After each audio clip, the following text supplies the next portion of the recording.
Welcome to the 11 Days of Global Unity Summit and celebrating the 20th anniversary of 11 Days of Global Unity. My name is Jana, Larsen, and I am the Deputy Director and HR Administrator for We the World. Today, I'm excited that we will be joined by Thato and her guests. For the full 11-day schedule, you can register for free by going to 11daysofglobalunity.org. And note that 11 is a numeral. So once again, that is 11daysofglobalunity.org. At the website, you can see replays of the recordings as well, and you can also make a contribution to support We the World by going to we.net. We thank you, and we gratefully accept your gift, no matter how small, for every gift is a gift indeed. And now let's start our program. Welcome, Thato and guests.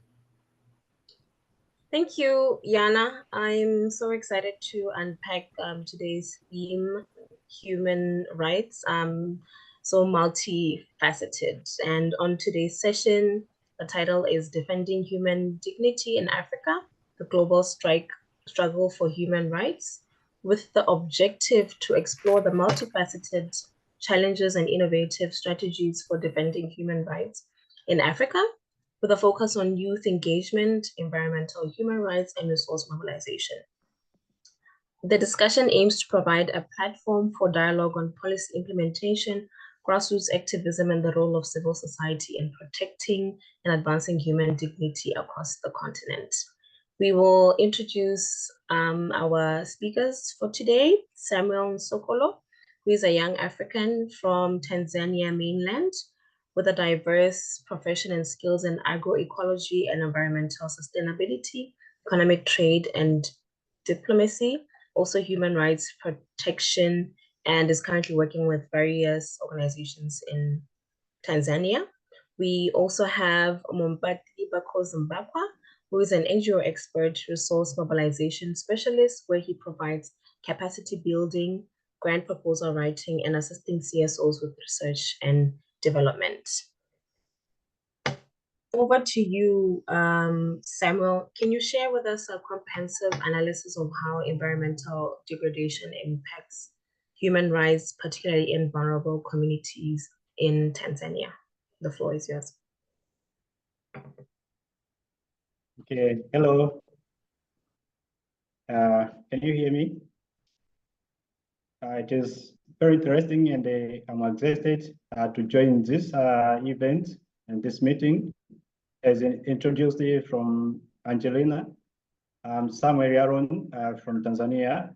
I'm working with the NGO, but also I'm working with the private sectors to see on how we support the local communities in sustainable agriculture and the human rights protection, also environmental sustainability. According to the question or the topic that I'm going to speak on, exploring the impacts of environmental degradation in the aspects of human rights, especially for the vulnerable communities in Tanzania. As we have been heard from news and media, Tanzania is among the countries in East Africa that are facing a lot of challenges that are resulting from the climate change. And we know that of recent, Tanzania has been facing a lot of challenges, including floods, excessive droughts, and the rise in temperature, also the saltation of cold water around the coastal areas. All these are the issues that are resulting from the impacts of climate change. And the most causes of climate change in Tanzania is among the most is deforestation. Tanzania is among the countries that makes a great use of trees for producing charcoal. It is estimated that around in Dar es Salaam city only, around the 350 USD is the income that is being generated from the sales of charcoal. and almost 400 hectares have been cleared here from agricultural activities, also this charcoal, this charcoal business. So all these are the kind of activities that are contributing a lot to the change of the climate that affects the, affects the climate and the sustainability of farm activities. For example, if the rainfall are not enough, some crops are drying out. It have been reported in this year, more than 100 in one district, 100 acres has been burnt from excessive droughts. So all these are the impacts of climate change. But the other changes is a rise in temperature. It is estimated that in 2023, it has been the year that has been recorded with the highest temperature from the other years previous. So you can see that as years are going on, then the rise in temperature increases. All these are due to the deforestation activities. Also, the rise in the ocean seas among the challenges that are facing Tanzania, mostly those coastal regions, including Dar es Salaam, Pwani, Mtwara. You can see, you can find that cold water have been salted from the ocean water as the ocean shores have been wiped out, and those economic activities have been also affected because there are those communities that are residing nearby the shore and they are doing the economic activities there. So all these impacts are going to face the vulnerable community because they are the ones who are not able to sustain the challenges. So this is how maybe I can shortly explain this the impact of environmental degradation in the aspects of climate change. But we also have the challenges in accessing the social services. For example, accessing education for children in this year, near January to March, there was excessive rains that broke all the local roads. So the Minister for Education announced that in case maybe all parents that they find there is huge rain, they need to stop their the children from attending schools, and that was an announcement from the ministry. All these are the impacts of this climate change that they are going to impact those children that they are not able to access their schools during that time. And also, we can see most women in the villages who are also more vulnerable, they are not able to attend hospitals because there is no way to go.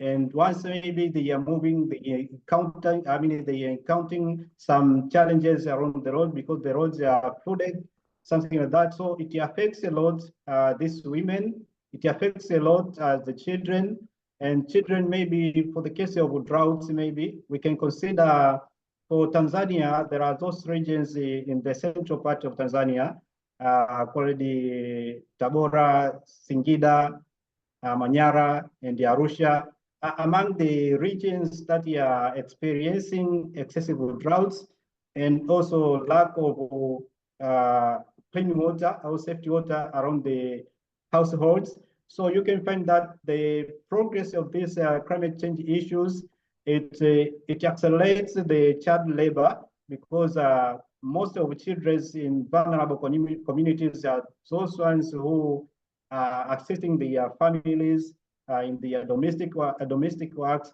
So you'll find that these children are moving a long distance from their home or from their households looking for water.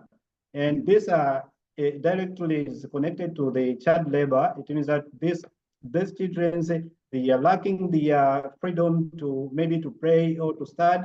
They are working with their parents looking for water.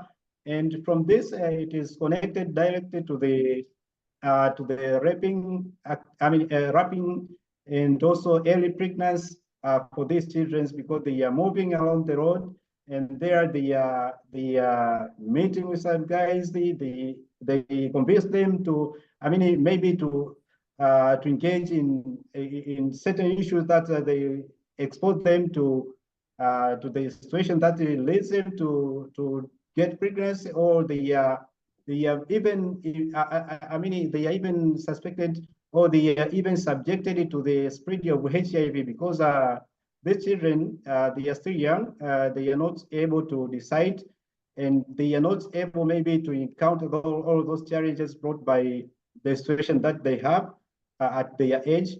So moving along the road for long distance, it subjects them to this all kind of issues. So you find that children are dropping from schools from various reasons: early pregnancy from the situations, inaccessibility to the school facilities, but also there is another reason that affects the most vulnerable communities, is this lack of agricultural products, or the loss of agricultural products due to the loss of the harvest during the drought or during the fruits. So you find that these families, for example, in this year, it has been among the worst years in Tanzania, because there is huge rains in the western regions that resulted to the loss of crops from or the loss, I mean, loss of crops, also loss of harvest from the local farmers. So you find that even the security, food security has been an issue due to the climate changes in Tanzania. Most of the farms has been flooded due to the heavy rainfall, and from this influence has resulted to various impacts that we can mention, even the compromised infrastructures. It has been reported that from the office of Prime Minister in Tanzania that only in 2024, more than 10,000 infrastructures, they have been compromised due to the floods in the coastal regions, and more than 50,000 households has been affected, and more than 200,000 people has been directly affected by the floods in Tanzania.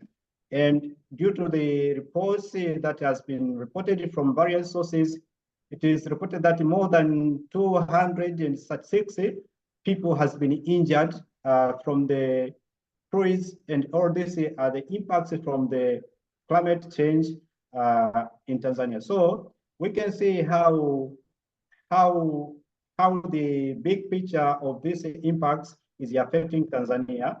Although we yet have some initiatives at the national level for encountering these programs. I think maybe I will explain in the next step that I'll be gathered from Angelina. Okay, so for this stage, I'd like to thank you, and maybe waiting for Thato to guide me for the next session. Okay, thank you. Thank you very much, Samuel. You've shared so much and talking about how much human rights are being neglected, and by virtue of maybe lack of resources, lack of infrastructure in Africa. And I think it also paves way to, seeing how that gap exacerbates other social ills. And, as we had spoken, how multifaceted this is, and it also calls back to like you had mentioned, girls dropping out of school, and I can imagine also the boys not even attending school, because there's that notion that they need to also fill in the gaps, or in other cases where they are encouraged to complete their school, and then there's that gender gap. Thank you very much for what you have shared. It was very insightful. Then we'll be paving way to Barcos, who will be sharing us a detailed exploration of why resource mobilization is critical for sustaining human rights work in Africa, particularly for grassroots organizations and smaller NGOs, because those are the ones that can help to fill in those gaps, because they understand what is happening in the community, and they can interact with the policymakers. The floor is yours, Barcos. Yeah, thank you so much.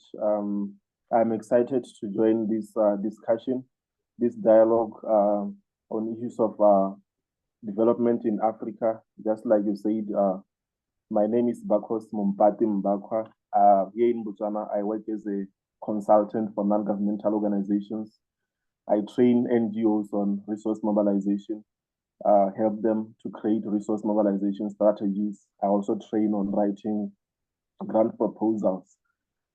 This is basically because we recognize the role of non-governmental organizations in bridging the gap that exists between the community and government. It is a very important sector that works directly with the community, which understand the community needs, which understand what the community wants, and also work serving as a link between the community and the government.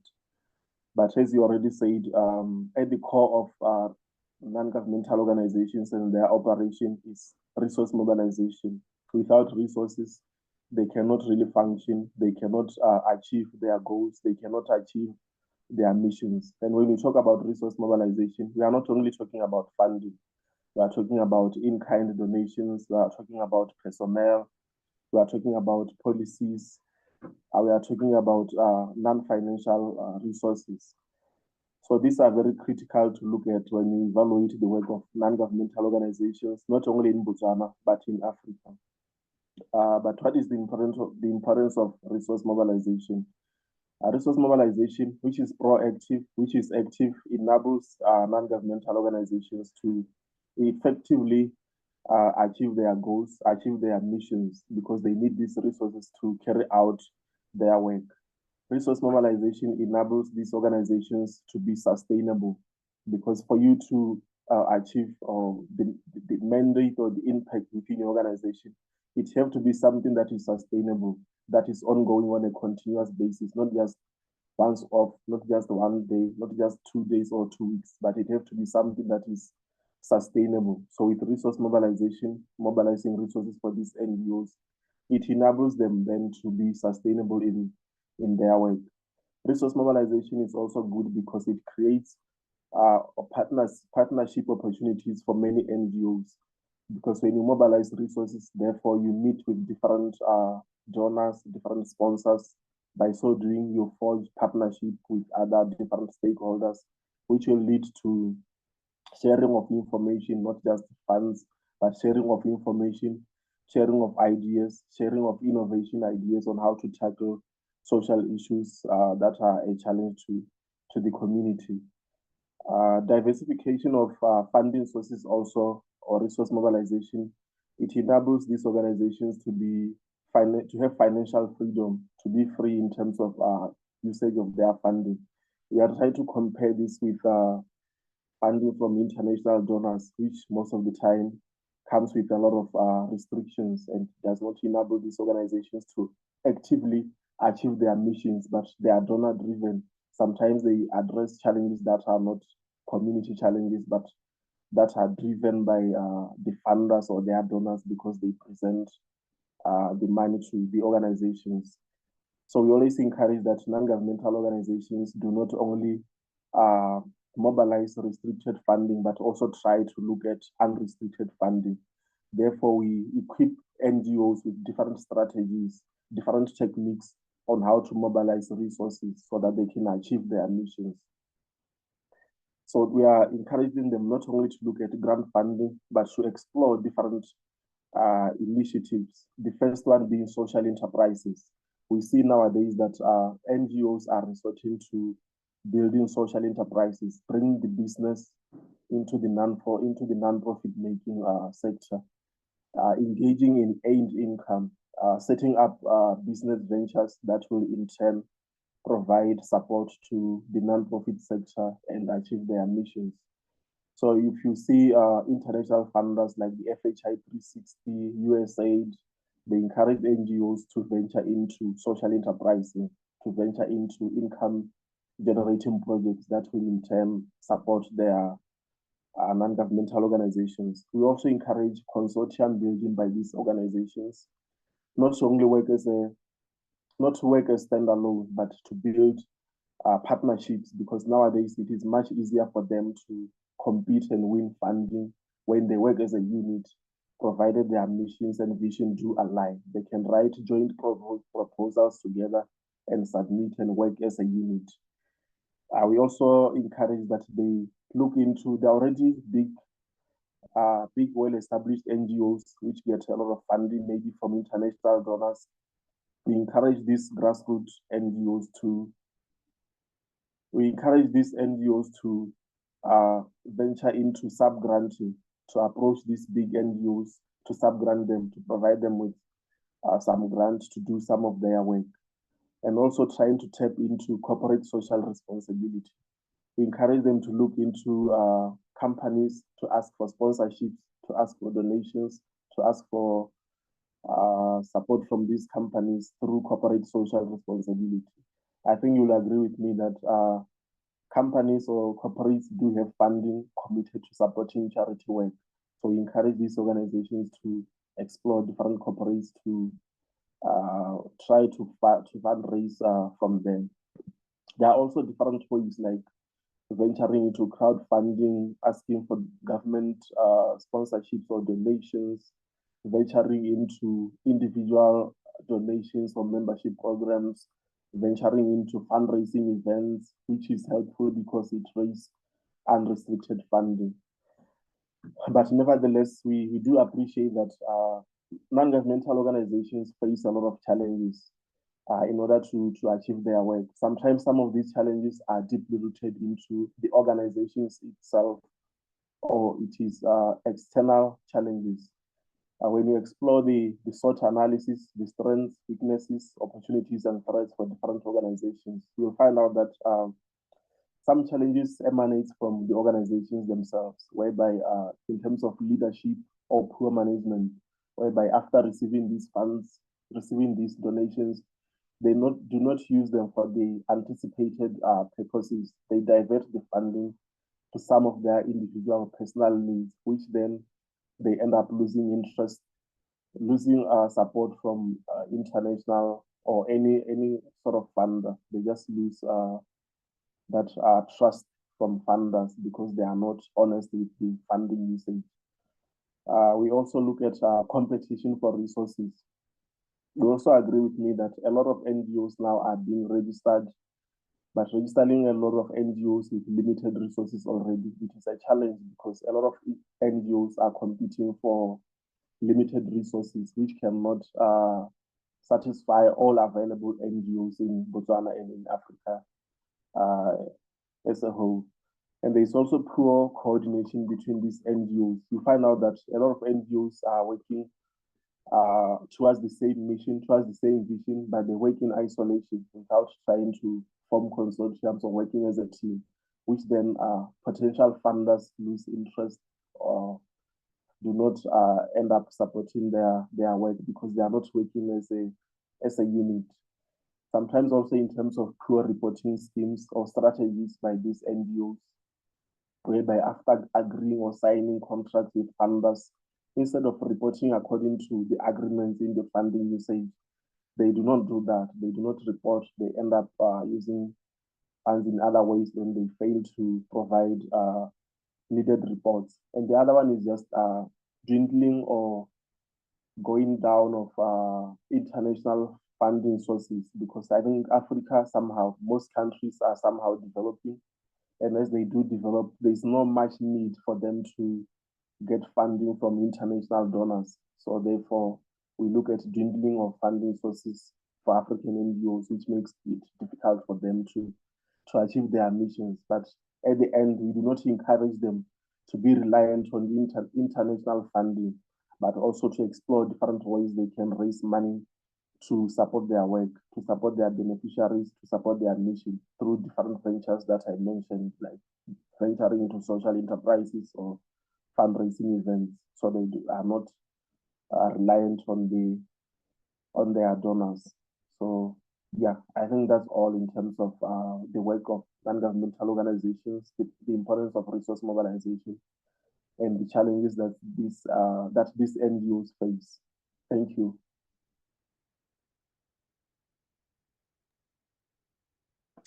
Thank you very much, Mompati, on sharing that. I think you shared quite a lot, and I couldn't help think about how the strategies that you're advocating for, you know, to work in a collective, to curb donor fatigue, competition of not only just limited funds, but finding that you're competing for the same program or project, and then it becomes shallow because then you're serving the same community and same purpose. And that is what we advocate for as We the World, to, you know, come from that society of working in silos and be more collaborative.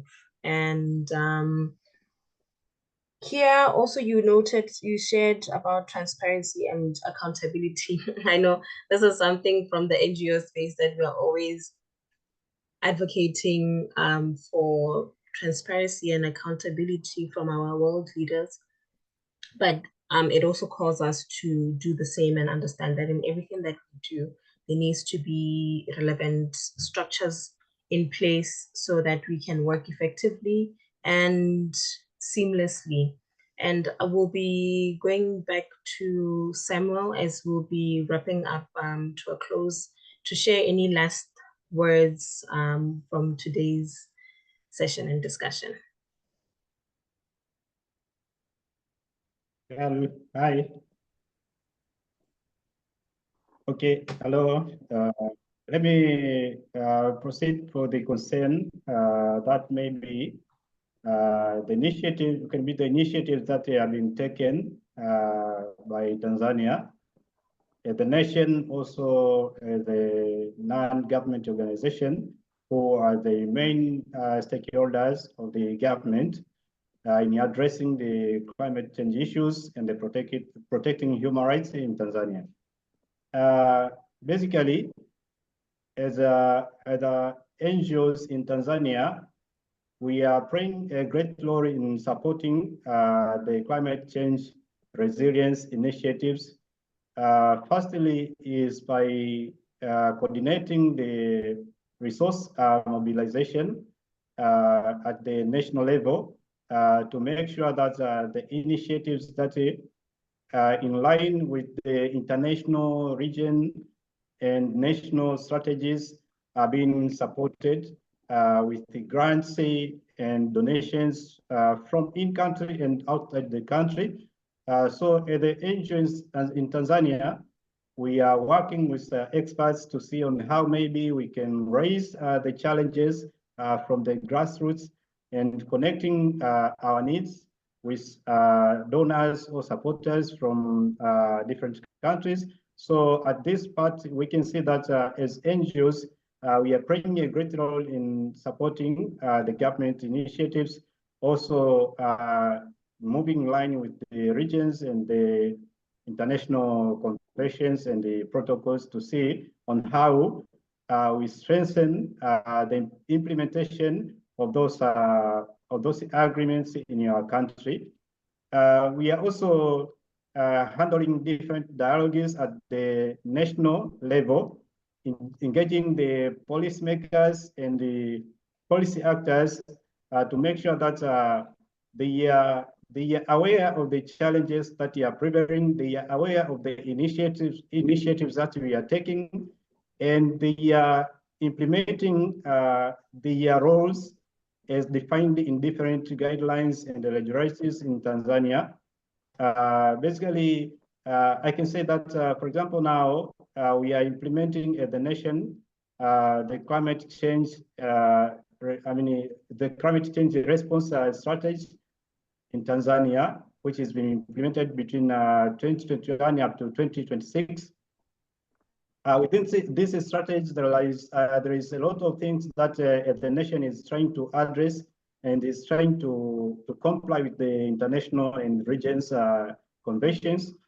First, some of those is strengthening for the partnership, also supporting the local initiatives of all stakeholders who are engaging in the initiatives or measures for raising the climate change resilience in Tanzania, but also conducting some sorts of research and disseminating those research to raise interest with external and internal and external stakeholders to see on how maybe they can support these initiatives, but also coordinating the programs for engaging with international institutes or agents that are promoting the climate change resilience measures.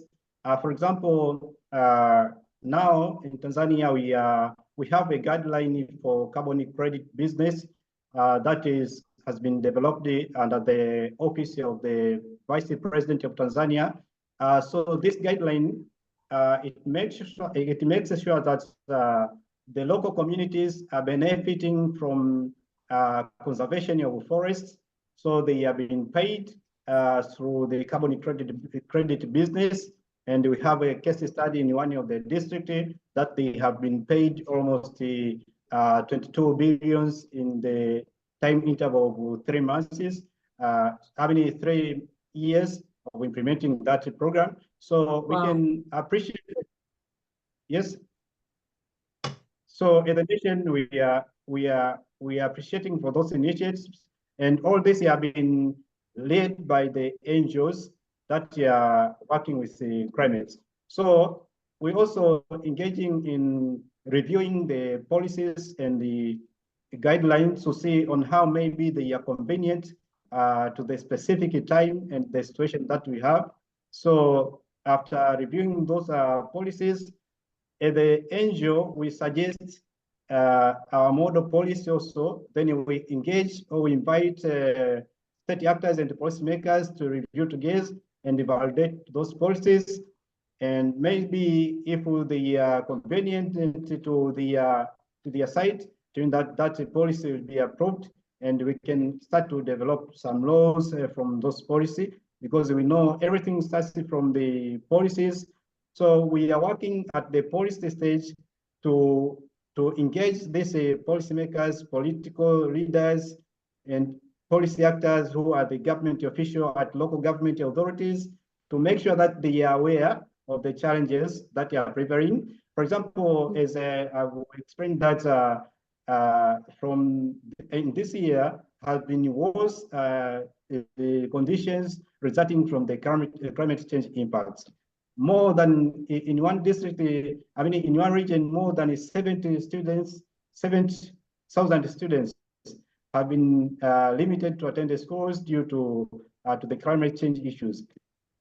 So these are the issues that needs to be addressed from the policy level to see on how maybe we can raise the resilience of this climate change impacts by making sure that there is enough or strong infrastructure that have been developed to encounter these challenges in the coming years, because we are learning from the previous occurrence. Then we establish measures to see on how we can encounter these issues.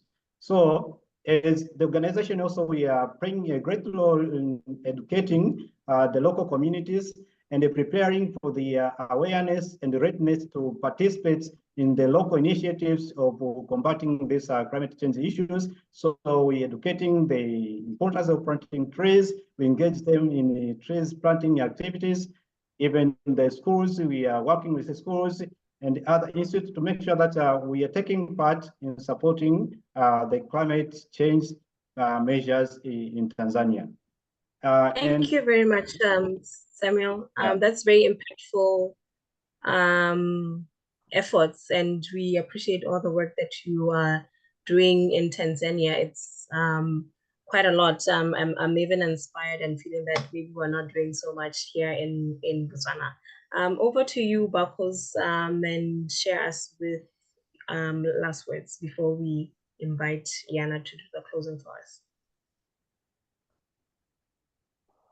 Lastly, I would say here in Botswana, non-governmental organizations, in terms of resource mobilization, you look at government funding, there is always a challenge in the sense that over the years, you look over the past years, maybe over the past 10 years, if there is funding from the government, it is always channeled to single organizations, same organizations over and over again, with funding extension without giving other organizations a chance, especially these small startup non-governmental organizations.